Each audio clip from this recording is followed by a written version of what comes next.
Inside Story Uganda, real source of political updates. We are going to attack them. Bwe balaba amajenga gatandise okwetooloola abantu ne banti tufunye mirembe kabanda ofunye bubi mirembe kiriya nzija onantereza kabanda pia human ofunye bubi na onantereza kale abantu balaba amajenga ku street ne bagamba nti kiriki kiri bulungi kiri kiriya tebaatya buti sikutererezaawo era amaje toyinza gajja mu kintu kyonna mu biseera ebyedda omuntu bwe yalaba nga ow'amagye ngadduka kati baba batta omubbi n'alaba ow'amagye agamba kati wano mponye onalaba kakoza nanjulire edda bwe walaba kankuwera information naye lwaki okukiriza information ezokiriza yange mwanza bakaleeteeka mukoona olukuwa information ngokirizawo emyaka gyange gisingako egijo kubanga n'egyammwe nze naye bye nalabako kwamini okuva 72 okutuuka ku myaka 79 wali tokola bintu bisatu. 1 nga tozimba nyumba nungi n'ogibeeramu ebeera ya gavumenti nga bakunomi. 2 nga towasa mukazi mulungi n'obeera naye n'omukazi yes uliro ono kwena wasizo wange yes 3 gwe tokimanyi nti nno abuuza abasebe yatwala kabaka mu kooti ekyokusatu ng'atwala mukazi we ekyokusatu nga tobeera na motoka mpya naawe ebintu ebyo bisatu nga nzikiriza nga nziwe nabikiriza awonawona ndi nammwe nawe olina points ansokoleke awonawona ndi nammwe it was a bad situation kyali kibi netulwana can you come back fena netulwana mbuuza kisobola okudda netugivaamu naye kisobola okudda nga buli omu akoze contribution naye kisobola okudda kati kaze ku kyamaje oli mutuufu 100% kyamaje galina okuvaayo nga oli straight ne right now mu America ku streets e Minneapolis maje gavudde gavudde lwaki kubanga waliwo threat kubanga waliwo level basibirane we batuuka ngona kujjayo ki majere y'amagye ga America tegabeera mu parliament ya America amagye gachikirwa minister wa defense anti history kaleka nawe tuli history ya amagye ga America tegabeera mu ministries tegabeera mu PDM. That's true. Ne history tejalo kugamba nti threat as long as there is threat over election ngabo yegedde it is okay. Amagye cannot come when peace and security is threatened. Muwere baguze tugende mu nse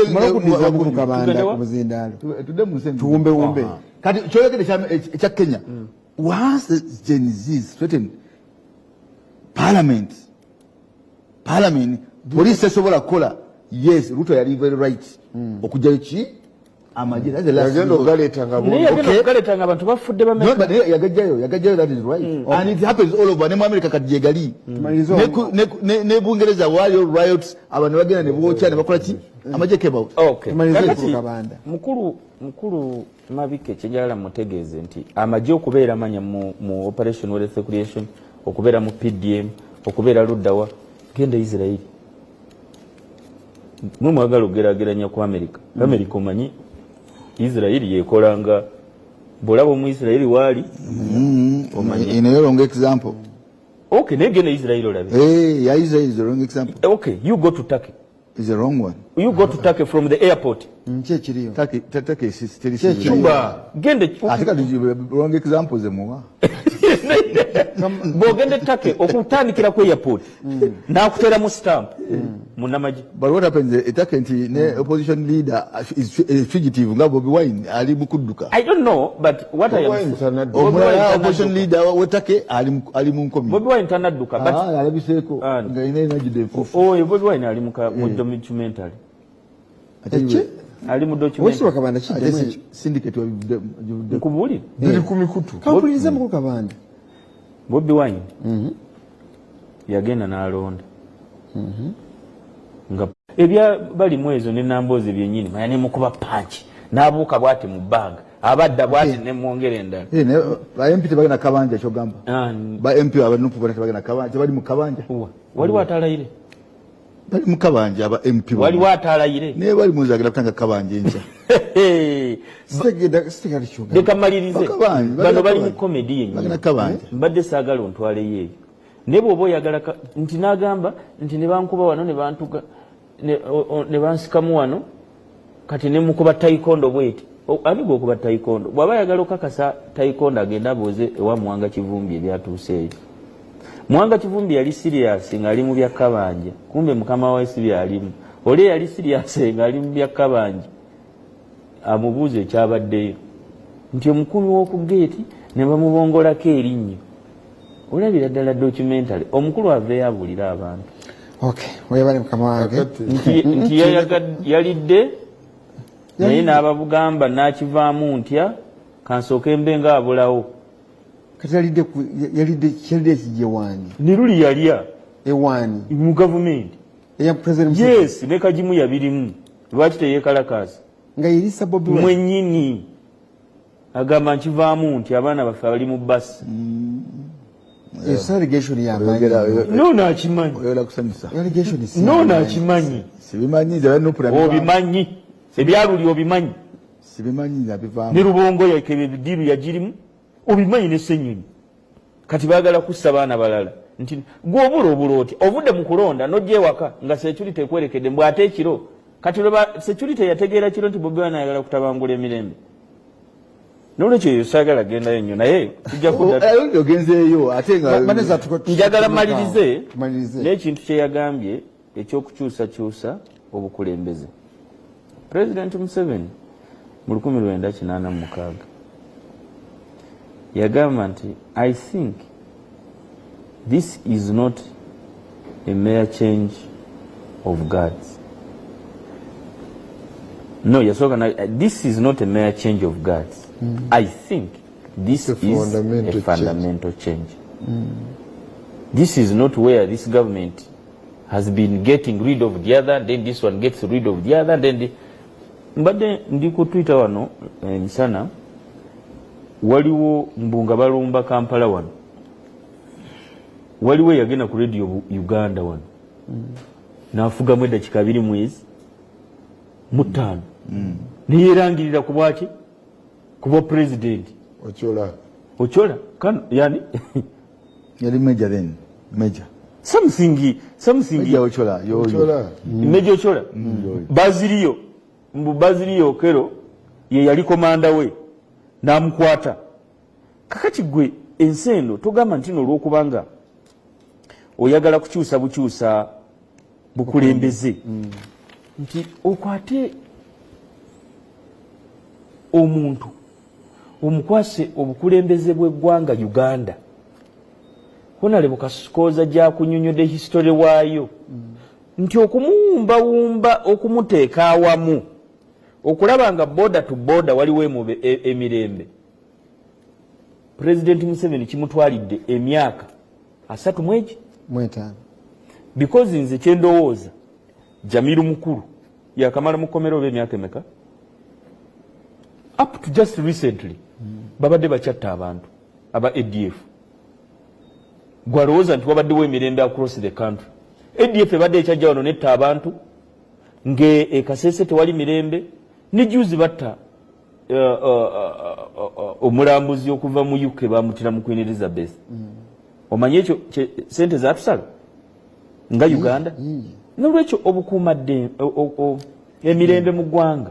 It's not a joke. It's not a joke. Ntino tugenda kukyusa nga bw'ojjako kabanda n'oteekako MP omulala. This program called Akabinkano sigo watandika ogikola. It has been in existence for many years. I am sorry to say ni waliwo batuuka abantu ne baggwamu essuubi naga nti ni program Akabinkano kati kyaza n'abasawo Baganda yalinda mukama Nanti kati yadde engulu yafuna revolutionary leader yafuna revolutionary leader mbalamusiza nnyo ekisembayo okulonda okulonda njagala ne Mwami Mabike lutwasembayo okubeera wano. I don't remember who oba yali ali Nalukoola nga bamugamba lwaki tamufielding a presidential candidate n'abaddamu bulungi n'abagamba it's not just a matter of fielding a presidential candidate but are you prepared. Bano abadespising okulonda even themselves are not prepared. District ye Mubende okuva e Kampala Obukawo district says Bidi. Because Wakiso is almost part of Kampala. Obuka Mityana ne Kasanda n'ogenda e Mubende. Polling stations eziri mu Mubende. Bobi Wine yabadde ne ba agents mu municipality wokka. Okuva e Kampala okutuuka e Mubende. Obukawo district says Bidi. LC ziri emitwalo 7,200. No, yes. Mbuulira gye balina chairperson w'ekibiina ekirala. Yes. Nkyana follow up question there. N'olwekyo ekasambya. Wekitaba Bobi Wine teyabaddeyo naye yafunyeyo obululu ate. Omutwalo gumu 10,000 mu constituency yange. Mbadde ndowooza kyavudde afuna obutono. Okufuna obutono si lwakubanga tabaddewo na agent kubukuuma nti babubbye nedda. Naye gwe kennyini ng'onaagenda okubanja tolina naakuleetera DRA form. And then you want to despise the electoral process of Byabakama. Gwe kennyini nga tonnaba kwekubamu tochi nga muntu nti ndi redde bwe mba siri redde kunoonya kalulu nenkakuuma nenkajjayo n'aba redde nga bampadde eggwanga lino. N'ekyokubiri agamba nti omuntu agenda okwetaba mu kalulu kano actually si Lutamaguzi owekitiibwa Lutamaguzi ne mukamaawe yasooka gatasobola kwetaba mu kalulu nga gundi kwali nga Byabakama kwali. Lutamaguzi n'agamba nti omuntu yenna agenda okwetaba mu kalulu kano ka 2026 yagenda okubeera omusiru asingayo ow'ekyasa naye yennyini n'akeetaba naw bw'oba tosobola you see by the way lwaki nemerako ku nsonga y'ebyokulonda lwaki nemerako ku nsonga y'ebyokulonda gawana nedda lwaki nemerako ku nsonga y'ebyokulonda ate gwe apieri y'omukiza abalala okuwawabula siri ensonga y'ebyokulonda teri ku bweteefuteefu bwa ludda buvuganya eri ku ki si ensonga enkulu. Yes, gwe ensonga ki gy'oraising ensonga enkulu ku ensonga y'ebyokulonda kwe kubeerawo mu ggwanga sisitemu eteekawo akalulu k'amazima n'obwenkanya. Wano kye tubuuza kiri kimu bwe tubanga tulina etteeka erigamba tulina kulonesa byuma n'ogula ebyuma ebyuma ne bigaana okukola ate nga etteeka ligamba nti ebyuma bwe bigaana okukola togenda mu maaso okulonda n'ogenda mu maaso n'olondesa oba weesiga oba otaddewo okulonda kw'amateeka. Ekyo kisokera. Ekyokubiri tufunye incidents nyingi nga mwe muli Lutamaguzi nga mwe muli nono yabadde yeesimbye ku sodo yani jet yennyini yabadde yakaabye amaziga ku TV nakugamba nedda presiding officer teyalangiridde yawangudde yalangiridde yagudde ebigambo bingi. N'olwekyo lwaki ebintu bino after 40 years tukyabiraba? Firstly, tewali tteeka lyonna lyayisibwa Parliament ya Uganda erigamba nti tugenda kukozesa byuma nti era bwe binaaba bifudde okulonda tekugenda mu maaso. Tewali tteeka eryo. President Museveni yennyini esayamawe yaligamba wangi teriwo tetwagiyisa. It is not there. Tetwagiyisa because twayita electoral commission ejje mu committee etunnyonnyola engeri ki ebyuma gye bigenda okukolamu era ne bayita n'ababaka ba parliament mu conference hall okubasomesa ebyuma engeri gye bigenda okukola ki okolamu. President Museveni nga candidate yali asabye nti ebyuma singa binaaba bigaanye okukola okulonda kukole ki kukomaawo okutuusa ku makya eggwanga lyonna bwe byagaana nkwongerewo ne bamugamba nti obwo buyinza tobuyina. Very good. Electoral Commissions Act Ani amugamba. Parliament, no. Muleke naye kubuzabuza. Senyonyi. Mao yakola statutory instrument. Teyagireta. Ati delegated legislation banayi mubadde mutya.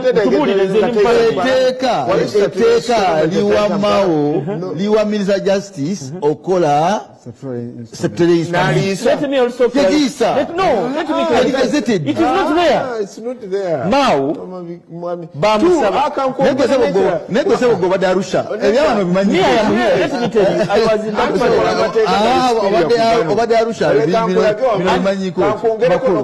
Echo tukanya. Ate bwovude Arusha ojjo kwesimambya abakadde. Oli mukumisiriringa bantu. Abamisiriringa bantu because let me tell you.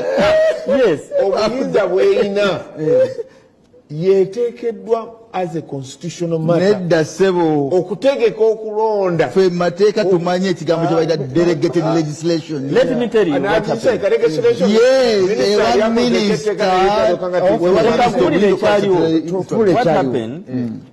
Leader of opposition, omukulu Joel Senyonyi, yajja mu parliament nga amaze okulaba article mu mawulire. Actually it was raised by Ssemujju Nganda.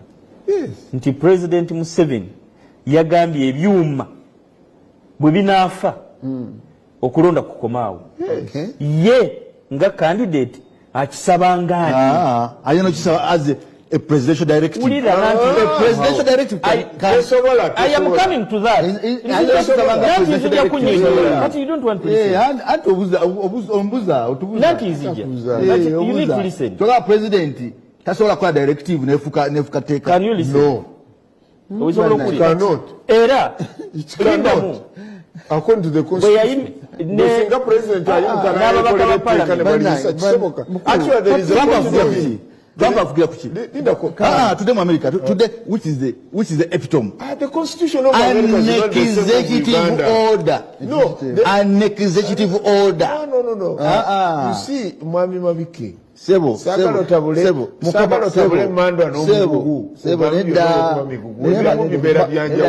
Bakulu mwebale. Ekyo kibaddeko ebbanga ddene. Ekintu ekyo kikunyolwa kubanga abantu bayinza obba misleading nti parliament yayise etteeka oba waliwo statutory instrument yayisibwa minister. It is not there.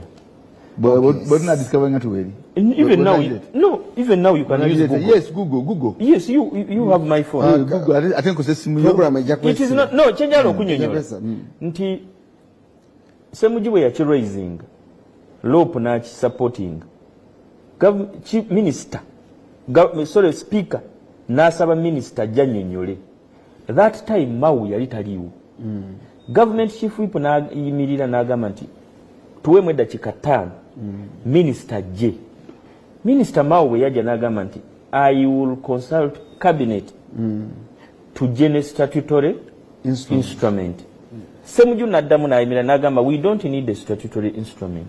We only need to understand from electoral commission ng'eyita mu tteeka lyayo ebyuma bino bigenda kukola bitya. Ssemujju is not authority.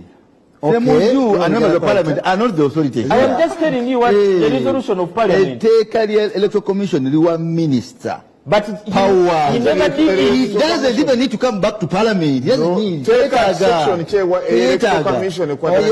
Take a parliament. He did come back. He needs to. Okay. I know who done parliament. No. Listen. Oh no.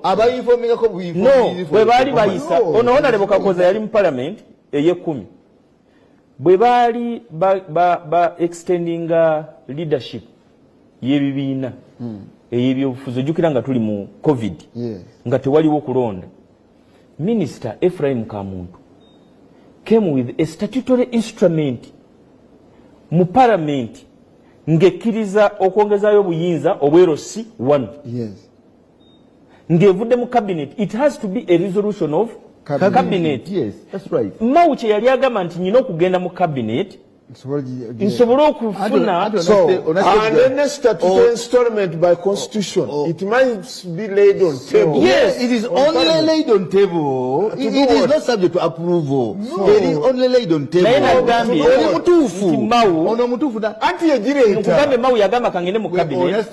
Ona step you are missing. Saji missing. Yagireta. Minister bwagenda mu cabinet, namala na cabinet ne approving SI. agirenga bulenzi ku Which table. means- No. It doesn't need No, Cabinet approval.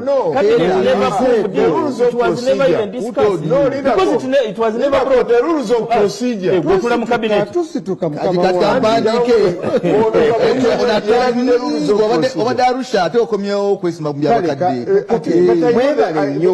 Obadde mu Arusha. I have all these Tubadde wano, information. tubadde wano. Abantu bange abali awakati bakyabawulira byemwogera byammwe mwekka Mbe bamanyi. so nomusirikeemuko abali eka batuwulirize bulungi nnyo kati beeteeseteese otuwuliza obulungi ennyo mala okusoma ne message eno mbalamusiza 27 omwezi guno abantu b'embuya wano mulina omupiira gutuuse abagenda oguzannya be ba local government otegeera kyagamba otegeera mutonawulazo yagamba ategeeza omupiira ogenda okusalimagenda kusomeza 27 gwa local government ategeeza kulonda ogenda okubeerayo okay. Ye mukulu Kaziba Moses yampereza message eyo mukulu baganda nswa webale gyonna gamba federal lwaki CP temugiwagira mabikke mu kibiina mwe muli kiwagira federo simakya oba kitegedde bulungi mukulu ono mukulu agambye mbalamusiza nga nakusomeza 27 era w'omupiira Kaziba yaweereza okulunda okwa enkya mu Luganda olwaleero mu Luzungu kutukwatako ffenna obi wange mabikke ayogedde nnyo bulungi ku nsonga nnya era nkulu naye byonna bw'abigerageranya n'emirembe mu nsi alaba atya Godfrey Mwanje Director Bright Africa Kyabakuza Masaka yaweereza message eno munakyalo nze Yusufu ndi Nasana twebalize nnyo mukulu mabikke ayogedde ekituufu batereeze ebyokulonda twagala kulaba ku difference eyinza otuviiramu n'omukulembeze omulala ng'ebaddewo mamisiruga weebale program webali kukuweereza nze Mugabi Joseph ssentebe w'abavubuka e Kalungu Town Council ndi wano ku Sali Quality Chapats e Kalungu kwendi nnyo ntaddeko akabbi kano nga mamabika asiimeko kuba entasiima ebula agiwa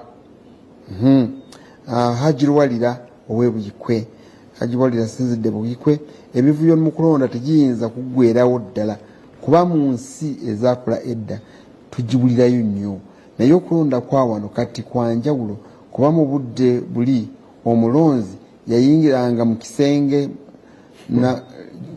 gye bakulondera n'asangayo bokisi buna enkumbi etaala buna nga bwanjawulo buli kibiina kirina okay Seruga Sabakristu Kyagulanyi ekakoola Semuto naye wa Seruga tulina kisa noyita omusajja omukulu oyo mukulu akooza ayogere byayogerako nga wagira gavumenti naye mukama kati nkoze kibi ki nvunaanira ki nkulamusiza muganda wange mabikke tubuulire obuyinza bwe bwali nga tebunnatwalibwa bassebaana bakola ki ekyamaanyi nga bali kubwa Lord Mayor bo bakola ki ekyamaanyi Wali wakikubuuziza? Akibuuzizza mabikke tubuulire akibuuzizza ssebaana bakola ki ekyamaanyi njagala nfuneyo balala wano mukyala Najemba WNRM nkusanyukidde okulaba mbakulisa mwena basebo ekyatwala Museveni mu nsiko ekikulu bwali bususuze mu mawanga n'okutta abantu awatali nsonga ekyokubirako mu kyoli nga tasemberera mu lulango jjukira ssaawa ya Queen misala ttuku nga babambazizza obukutiya reepo n'ebintu ebirala bingi ennyo ebyaliwo Najemba senior citizen yabatumidde bw'atyo anti bano tebabimanyi tebabiraba okay tebabiraba mukulu Seruga batutuweereza nsaba ompe ku namba ye nina ensonga zenjagala okumutuusaako nze Umaru Babu wano Emmengo Kampala nsaba ya Honorable Kabanda ojja gifuna bw'onaaba okubidde mu budde obutali buno akato matovu Bukomansimbi eddiba lyengo teriweeka bula NRM tekemebwa kukola ebya UPC n'amiini ejaguze buwanguzi ereke beyawangula basigale nga weebali ng'ereebawo ekitiibwa Kawoya Hussein enajana kombi siruga nkwagala nnyo honorable Namugama ogola akutumiddeko nnyo bandagere mutumidde mwanyiraze kena sala ku mivuyo gye ejiko gyakolewa mu bitundu byeyo ebyobufuzi bibi kati nabikomyawo tokomya byabufuzi awo eddoboozi okay webale nnyo webayetala tugenda kubaliriza okay mami Seruga nkulese nowagira nnyo era alimwana mabike ayogedde ekigambo ate nga kyekituufu era abantu kambategeeza nti Uganda okukola obulungi okusingira eddayo okubeera okulungi Uganda ekoze emyaka 2 okay giri gyonna gye nkugambye era bwayogedde agambye nti ensi okutereera emala emyaka 2 towards 25 years era kati one of the best mu Africa yonna ensi 5 esinga okukola obulungi mu economy Uganda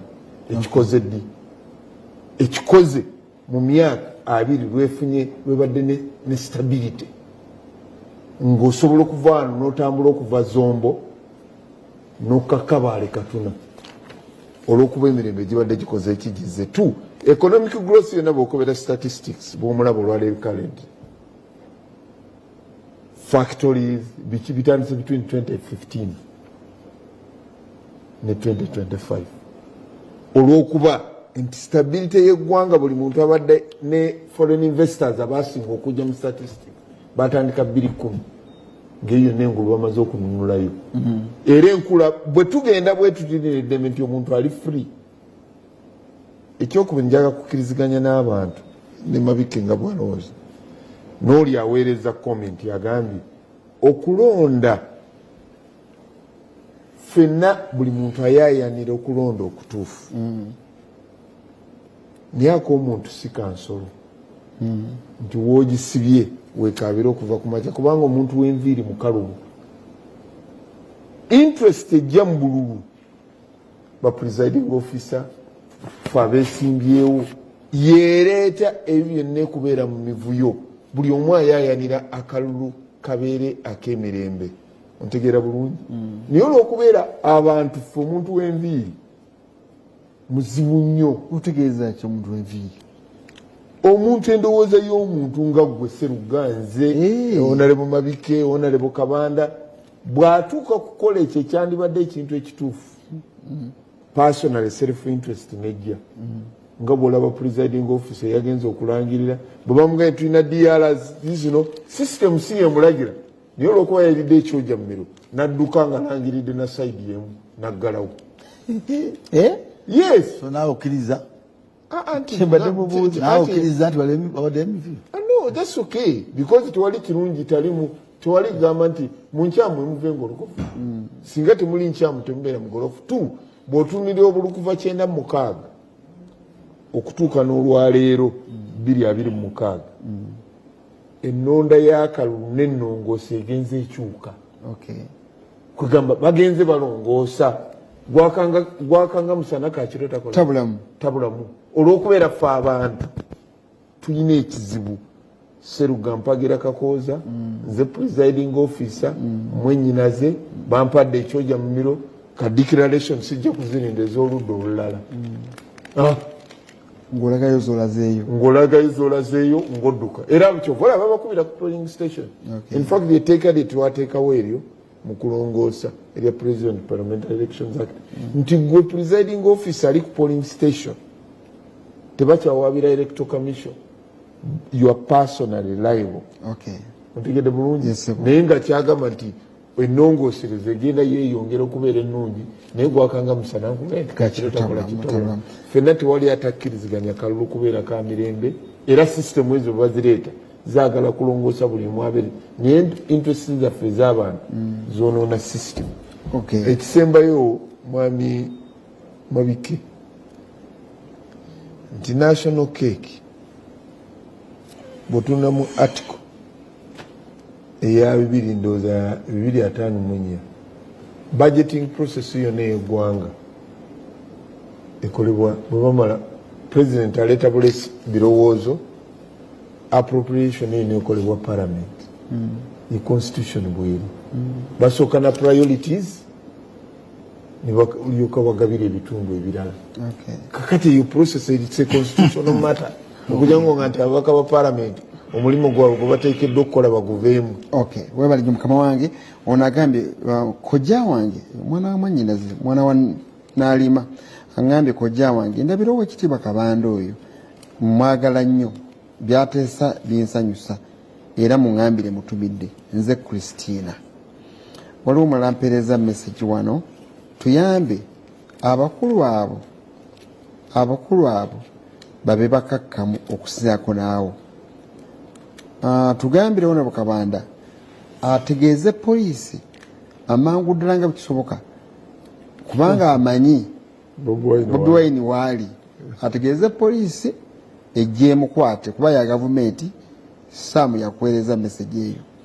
Tulamusizza Honorable Kabanda tunnyonnyole ku Kibbaba Kalulu kye bagamba ekyali eyo Mubende nsigadde ne Mukatuliki ow'Emadudu oyo omumanyi Mukatuliki wo Wemadudu omumanyi bulungi webale nnyo kansooke nkomaawo ebyekibabulu ebyali egunje ebyo tetwagala byogerako tetujja byogerako tuyinza okunyiza abantu oyinza okunyiza abantu naye ensonga esooka newunyiza waana akakooza amuganda wange ono ebintu bibiri. Ensonga esooka abadde nga abana abakyala abasala ku myaka olunaku lwa leero nono Kabanda gy'ava bava kucelebratinga myaka 40 ameka naye wala kakooza agisala batusala kusala myaka gya regimu because olugendo lwotambudana mubeera balinga bakatandika obutandisa kati kakooza tamanyi nti gibadde myaka ameka eyagamba giri 2 mutukoledde ebirungi 2 giremera gyali ebirwa bisegerwa ate ebirwa kati ekyokubiri bwayakooza azze neyeetema engalike twogera ku sharing of resources kugabanya keke abadde mu parliament twadde naye mu parliament twateekamu n'ensonga gye bayita regional tier anti kakati twateeka nasirise ng'oyogera twateekamu regional tier ye version ya Uganda ya federal ye version ya Uganda yaki ya federal ye version ya Uganda ya devolution majimbo izimu eri Kenya neje unza ndikasoke eta make meka down the road bili mwemeka etano twajiteka mu bili etano twali mu parliament regional tier te wali yali aje silabanga teka ngalirimu constitution ya gwanga omwagambira ati district za Buganda zizo kuba deemed to have cooperated mwajigoba eyo kyetutegeeza mwajigoba olunaku lwaleero kyetwetaaga ye implementation of a regional tier. Genda ogisome bulungi ekulaga ensaasaanya ekulaga ensonga y'emisolo ekulaga entematema ekulaga obuvunaanyizibwa bwa gavumenti ki ebwa ya wakati oba loko sagala weerabire ene wavaayo n'ogenda egundi eyo Arusha nyamba bakitegeere bulungi nyamba kintu bakitegeere bulungi gavumenti erina amateeka agakwata ku nsaasaanya z'essente y'omusolo gyesaasaanyizibwa yesebo amateeka gagamba the finance act weziri appropriation act weziri administration of parliamentary ebyo bino weebiri kyenjagala okugamba muganda wange era kyenjagala okusaba babaka ba parliament abayingidde Kabanda mutuyambe mu implementing regional tier as the first step kungabanya yekeki yeggwanga. Era Kabanda bono kinkolera ekyo kubanga ekyo kibanya agenda mu parliament okukola kibadde nakyo kimu kubye madinja okukola kutandika kwekyo because naliyo nga tukiisa agambe kimu kubyo naliyo nga tukiisa ne bakitemera kettaka it is good regional tier ekyokubiri bwana Kabanda ne banno kubanga kati bali bagenda kuba mu protest gundi babanja Kalulu bagenda kubanga babanja babanjike abangi bonna banupu twabagambe babanjike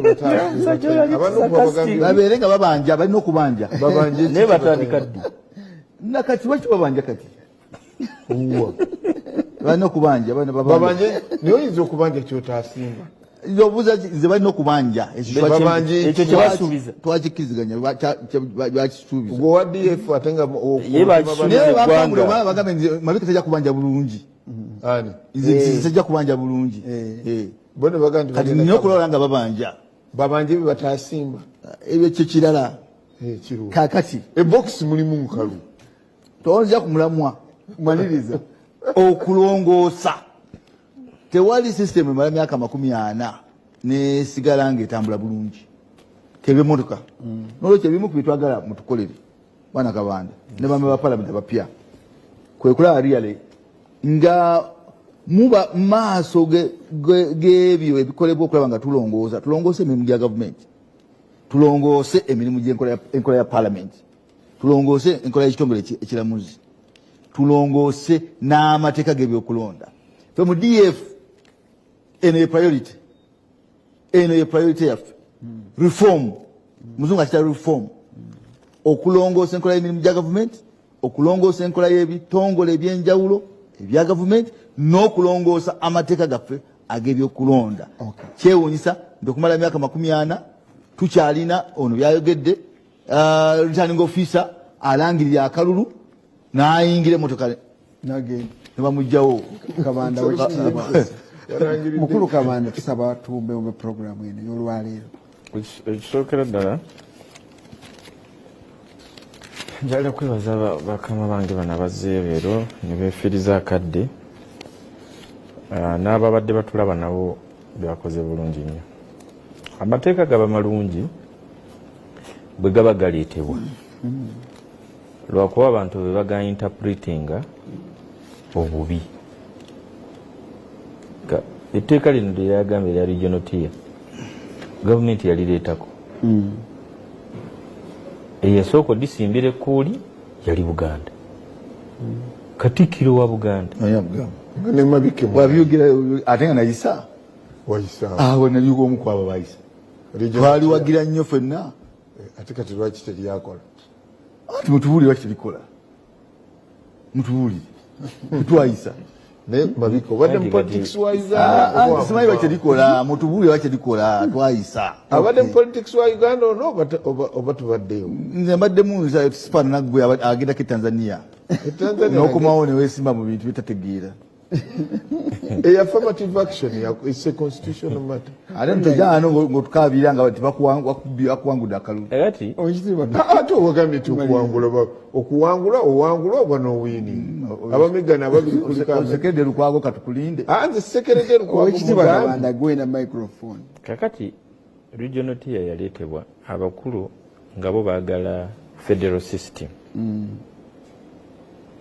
era gavumenti yali ereese etteekero bulungi nnyo minisita wa local government yaliwo mu biseera nirijja paka mu parliament yali bidandisali yes ne basimba ekkuulibu engulwawo kasozi gwe yaliwo bijjukira bulungi nnyo neraga nti nedda bano baagala kuleeta teeka kyoba Katikkiro balonde mulonde oba buli kitundu kibeere ne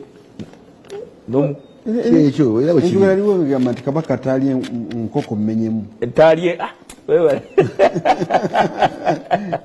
Kabaka ataalye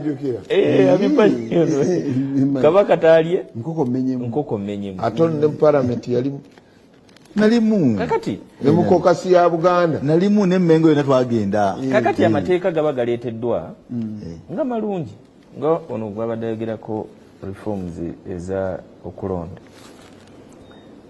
reforms Mawuze yali aleese mu committee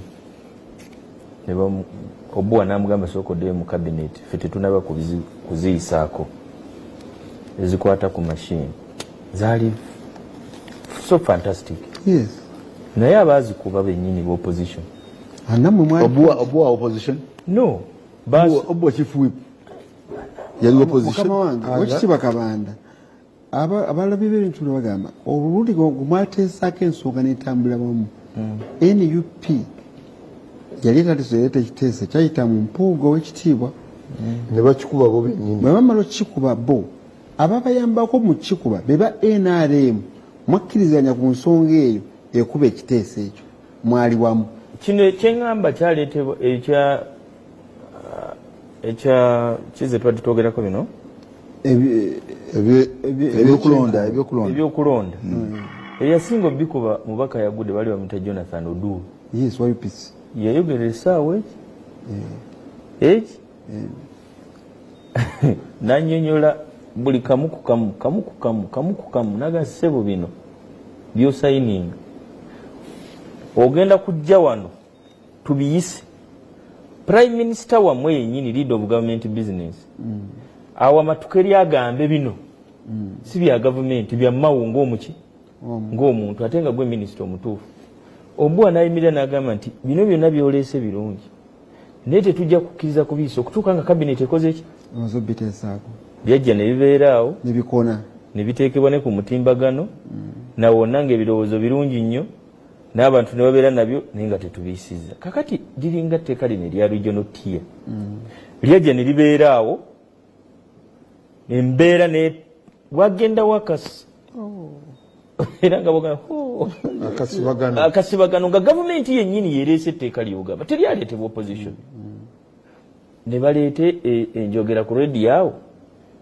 eyengulwawo nti kabaka taalye nkoko menyemu kwe kumulondera katikkiro kwe kugamba nti batulondera batya katikkiro batulondera yali jebbi aleka yali jebbi walusimbi ne wajja omusajja yamalako omwaka weyi najeera Dani Muliika n'akola press release naga nti omuntu yenna aleeta regional tier wano mukwate amajambiya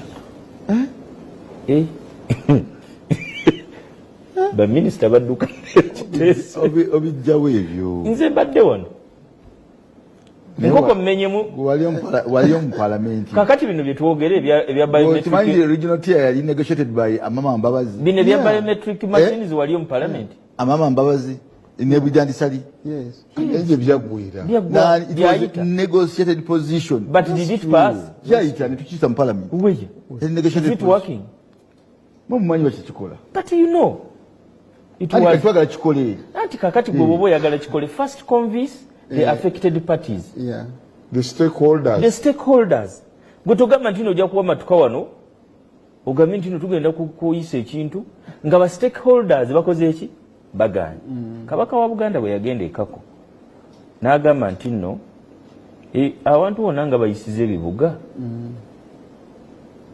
Masaka yo yeta qualifying kuba kibuga indeed bali bawulidde omulango gwa Ssaabasajja Kabaka but they had to engage the stakeholders aba districts ki ezeetooloddewo Masaka nti bana tubasaba Erwengo mutuweeyo